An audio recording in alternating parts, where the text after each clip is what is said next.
you couldn't wait to hear another one of these wonderful YouTube spreadsheet videos, so here we go. But the reason I'm doing this, of course, is to help you. And in class, when we dropped the ruler with reaction time, one of the things that became very evident is you have a lot of data, and we have to figure out how we can work with that easily. You could write it down on a sheet of paper and organize it, but there's a much easier way, and of course that is a spreadsheet. So what I have open here is a Google spreadsheet. You can see I have the Roy G. Biv, I have the colors, and I have some fruits, and mostly fruits there, and just some numbers. And when you work with a spreadsheet, you might recall there's three types of entries you can put in.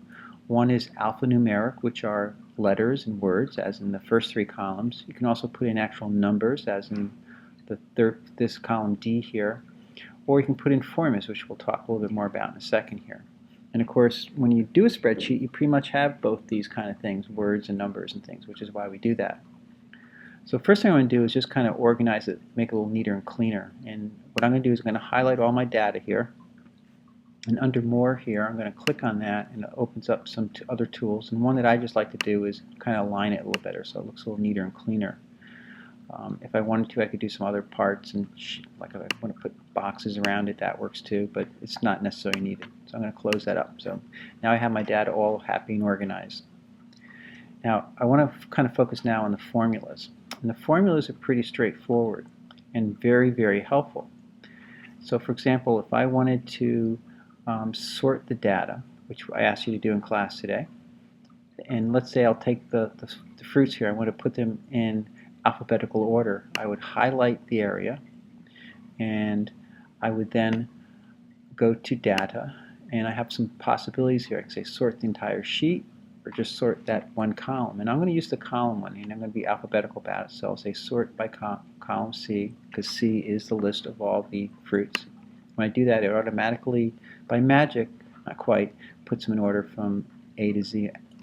And if I want to do the other way around, I could do the same thing, but this time go from Z to A if I wanted to, which is a nice way you can mix things up very quickly. But I'm going to go back to the original stuff, which is just Control Z back, undo kind of thing. And the other nice thing is you can also do the same thing sorting numbers. You can sort numbers, and you don't do it alphabetically, obviously, but go to data. But the A to Z implies from higher to lower.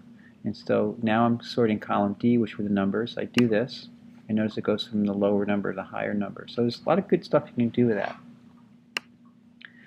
Now, what if I wanted to anchor some things together? In other words, we have red, orange, and I just wanted to sort all these based on their numbers. And actually, I'm going to go back one more. So now we're back to this original where it's 4534. Let's say I want to say, well, I want to rank all this stuff based on the numbers. And so blueberries only have 5, followed by, I can do this real fast, by the kiwi, only 12. And that's actually a kiwi, not a kiwi, whatever that is. And in order to do that, I want to sort everything, but just sort it by column D. And the way I approach that is I highlight everything. I go to data. I go to sort range. And now I have this range from A2 to D8 down there. And the column I want is going to be that last column, which is column D. So I'll switch it to this column. And I hit sort. And now I sorted from biggest to smallest. But the nice thing about that, it kept the blueberry with the blue and the B and the G and the green, the kiwi all the way through there. So that's kind of helpful. Now another thing that's very helpful when we do data is to determine things like average or mean. We can rank things from high to low. We can do square roots, as you found out today. You can do sine, cosine, all kinds of great things. And it's a similar type of thing. So if I want to get the average of this data here, there's a couple approaches I could do. I get the calculator, enter them all in. The easiest approach would be to use the formula. So I put in an equal sign, I type in average, and I put in a left parentheses. I don't know why. Get all that stuff out of my way there. Try this one more time. A-V-E-R-A-G-E. I'll put in a left parentheses. So equals average. Remember, equals means you're putting in formula. And I'm going to highlight the area I want. And when I do that, you notice that it goes from D2 down to D8, which is what I want. And I then put in the right parentheses and hit return, and there's my average of 52. And if I wanted to, again, make it look spiffy and center justify it, I go to my more, do my thing there. If I want to put it bracket around it, I can do that. Whatever I want to do, I'm going to leave it as plain there. One other thing to think about when you do numbers, however, is where do you put the decimal points? And if I highlight my 52 there, and up here where it says more formats, and it's kind of like the 1, 2, 3 thing, I can do 2 decimal points. And if I do that, I get 2 decimal points. I can go back and do lots of different possibilities. And if I do custom decimal points, I can put in how many decimal points I want. Let's say I just want I want 3 decimal points. I hit OK, and now it goes to 52.000. And at some point you'll understand something about significant digits, but sometimes when you divide something, it goes way out there and you want to kind of make it a little bit smaller. So for example, if I wanted to take 45, and into 45 I want to divide 780, whatever, 7,899. If I was to do division, I'd do equal sign again, and I'll say I want 45, and division is going to be a backslash divided by the 789. When I do that, I get this like crazy long number.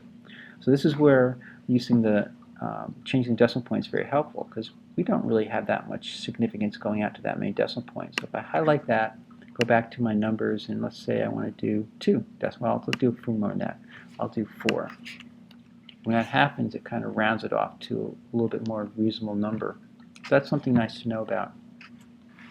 So that's pretty much it in terms of doing some really simple things. Adding, subtracting, multiplying, dividing can all be done. Adding is going to be pretty much just equal sign, unless we can add some things together if we want. I could add the 5 and the 12 equals, and I can just put in that, because remember it's the cell we're talking about in this case, which happens to be D2 plus 12, and hit return at 17. Though I could have done that without the calculator. But again, if I want to do subtraction, it's going to be equal minus, and that's the minus sign. The only one that's a little different is multiplication. In multiplication, if I want to multiply 5 times 12, I put in my equal sign again. I click on my cell 5, but the Shift 8 asterisk is actually multiplication. 12, hit return, and 5 times 12 is 60. Last I looked, it still is 60. See, I remembered my multiplication tables. So it's 60.